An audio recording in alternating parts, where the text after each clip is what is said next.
Hello everyone, যেহেতু বর্ষাকাল পড়ে গেছে আর এখানে আমাদের তাল পড়াও শুরু হয়ে গেছে, তাই জন্য আজ বানিয়ে নিলাম ফুরুলি। প্রথমে তালটাকে ভালো করে কেয়ে নিলাম, তারপর মিক্সিং জারে চালটাকে গুঁড়িয়ে নিলাম।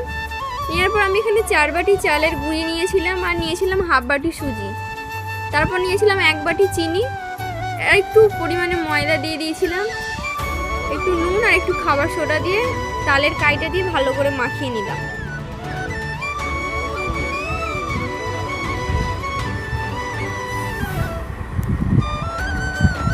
মাখিয়ে নেওয়ার পর কিছুক্ষণ রেস্টে রাখতে হবে।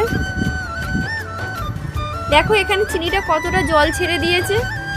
কড়াই গরম করে নিয়ে তার মধ্যে রিফাইন তেল দিয়ে দিলাম। ছাড়ার আগে একবার ভালো করে মাখিয়ে নিলাম। তারপর দেখো তেল রেডি হয়ে গেছে, তো আমি একে একে সমস্ত তালের ফুরুলিগুলো ছেড়ে নেব।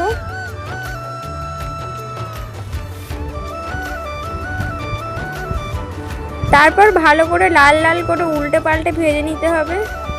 দেখো এখানে আমার ভাজা হয়ে গেছে, তো এবার তুলে নেব। আর ফুরুলিটা আমার অনেকটাই সফট হয়েছিল। তো ভিডিওটা আজকের মতো এখানে এন্ড করছি। বাই।